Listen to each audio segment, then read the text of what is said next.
This is the HRX217HYUA lawnmower, self-propelled. About 18 months old now. Been using this commercially, and we've got 3 of these. It's got a hydrostatic, self-propelled system in the back, which works quite well actually. So as you're moving, you can adjust the speed on the fly.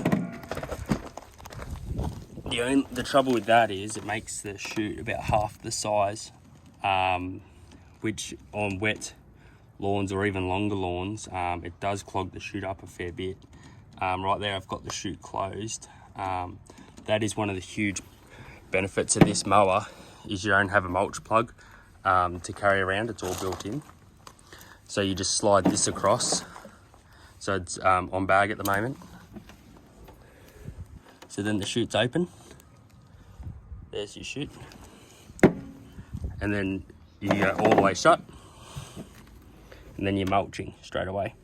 And then the good combo, you could go half-half if you're limited for space or you want to throw the clippings back in.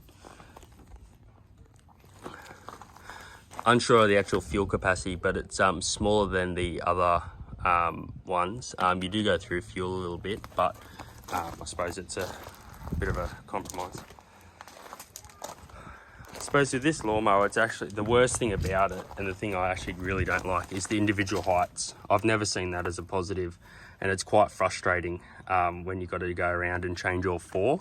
So you do get into a bit of a habit where you're cutting on all the lawns on a certain level, just because can't be bothered to change them up and down when you go to different people's houses. So and they're all in about 1/2 inch. So it starts at 1, and then all the way up to 4 inches. So that's quite high. And I have found that we normally cut between 2 inches and 2.5, and then so when you're actually mowing and you want to go down from 2.5 to 2, it's a pretty decent jump. So it would be nice if the ratios were a bit closer. That's probably the most annoying thing about it. And then sometimes you forget to do one, so then one's taller, and then the positive about it is you can actually adjust the front different to the rear and vice versa. So I've never ever done that, and I don't know why you would, but some people like to do it. So I can't help you on that one. Very easy to access air filter actually, which is good. Easy to clean, easy to put back. Little clip under there, clip it under. So from that point of view, very easy to service. Spark plug just here if you needed to do it. What else we got? Your normal Honda oil filler. This is the 200cc one, so it's the bigger one, which is good. And to do the blades, it's actually they're joined together, and it's actually very, very easy to change them. It's just the 2 bigger bolts. So I'll show you that one and that one. Undo them. That's the clutch plate, which is when you for the blade brake. So it's actually very safe. So all you do is that, and then you got these 2 different blades that come off together. Put them back on, and then just use that. So there's no washers or new nuts or anything like that. Bolts. So it's actually really easy to change. Far easier than the swing backs that's got 4 of them. So that's a huge positive actually. You've got an auto choke here, so you just go all the way forward, and then you just pull and then go, and then to stop it you just go back. Here you got to push this button in, the yellow one, and then that will engage your blades.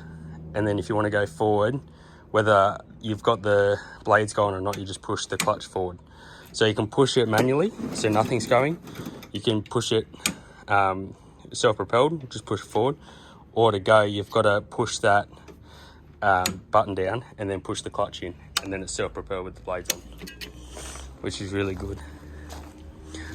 Pretty much starts first time every time. We have noticed if we've driven a fair way actually, and it's on the car, you just gotta have the fuel off. It just bounces around and smokes up a bit and takes a couple of pulls. But normally if you've got the fuel off and then you get to the job site, and then you just turn that on, it's fine. We just chuck 91, 95 or 98 in. I haven't found any difference, just whatever works. That's pretty much these mowers. We have had some instances where self-inflicted. These have been broken. So we've bent the clutch lever, the blade control, and then which subsequently bent some of these. So then we had to straighten that up and buy some of this stuff. So to get these two levers done, a few brackets and stuff, it was about $250. So if you do end up breaking that, reversing into something or whatever, it is quite costly. But for a homeowner, you probably never do that. Other than that, in 18 months I've been running 3 of these, I've never had really any issues. Maybe the hydrostatic squeaks a little bit, but they just keep rolling. Actually, the other thing I've just remembered is the plastic deck. So this is actually plastic. I can't quite remember what they call it, but it's very good. So it's still quite heavy, the whole unit, and it is very long compared to your other Hondas, but I have found that this has just been a really good mower in general. You just got to get used to the length of it, and also it is, if you're lifting it up and onto a ute or something like that, it is quite heavy. So it does require a 2-man lift unless you want to break your back, but it's definitely doable.